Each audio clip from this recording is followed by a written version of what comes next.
All right, backstage at Bonnaroo 2010, we are in one of the backstage buses, and I'm joined by the lovely and talented Miss Brandi Carlile. Thank you so much for taking a few minutes. Thank you for having me. I know you have a very busy schedule. You played that tent, a little while ago, and you've been doing press conferences, and you have another set. What, did they figure you were on the road so much? They're like, you finally made it to Bonnaroo. This is your first Bonnaroo. Mm-hmm. Actually, what are your impressions of Bonnaroo being here for the first time? Well, I was here once before, like about 5 years ago, or maybe, I don't remember exactly which year it was, but we played something we always lovingly refer to as the garbage can stage, because it was like a stage in a little garbage can tent with, like 5 people in it.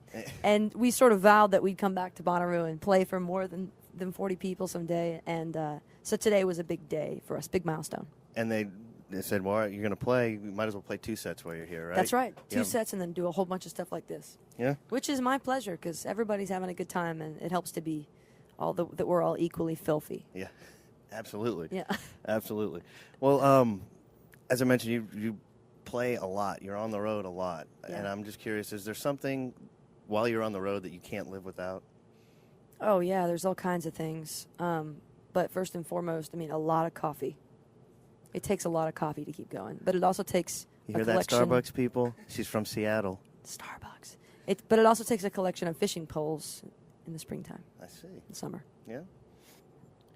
You've worked with all kinds of people. You've collaborated with many, including Elton John, Indigo Girls, worked with Rick Rubin. Is there anybody that you haven't worked with yet that you would like to? Oh, yeah, absolutely. Like top of the list? Top of the list. Top few. Top of the list. Dolly Parton or Loretta Lynn.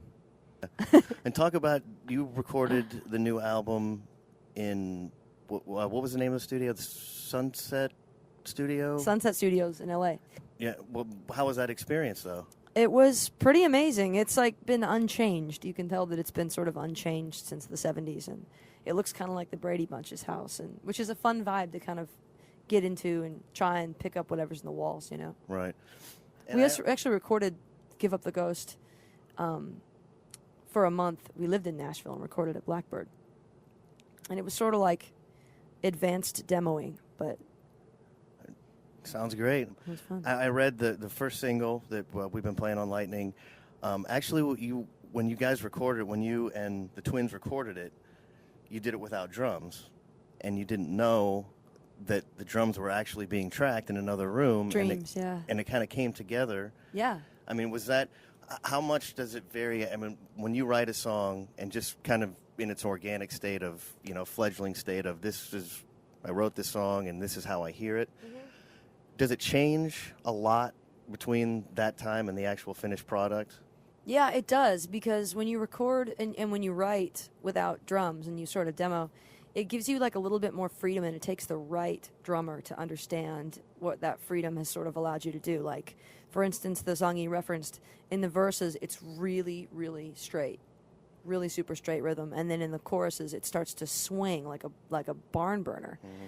And no, it wouldn't occur to a drummer to really make that transition, Right. So what ended up happening is we thought it sounded really great acoustic all the time, and then every time we played with a drummer, one or the other suffered the swing or the pulse.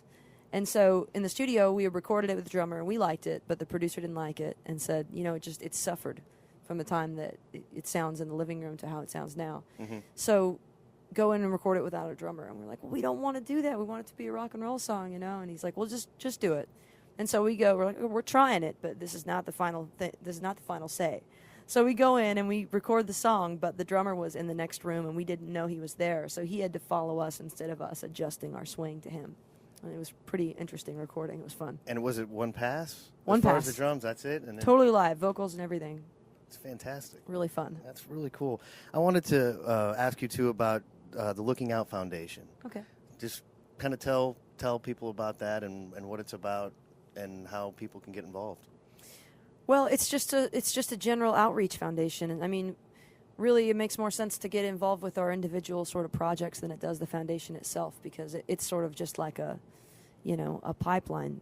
The project we're working on, my favorite one, is called the Fight the Fear campaign, and it was sort of based after kind of a rough summer as far as violence against women went in Seattle, and we started this this little project where we got these women-owned and run self-defense organizations to teach women in at-risk communities self-defense for 1 year.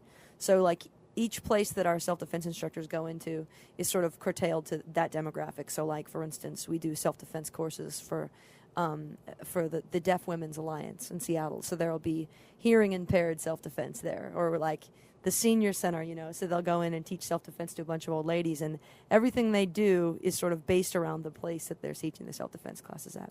But it's also done in schools. It's done in battered women's shelters, homeless youth shelters.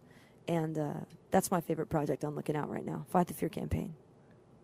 Look it up. It's they go to your website, right? BrandiCarlile.com? Yeah.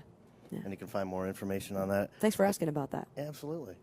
Thanks for all the good work that you're doing and bringing beautiful music to the world. Thank you. Keep it up. Keep going strong. We hope to see you in Nashville again real soon. Okay, you will.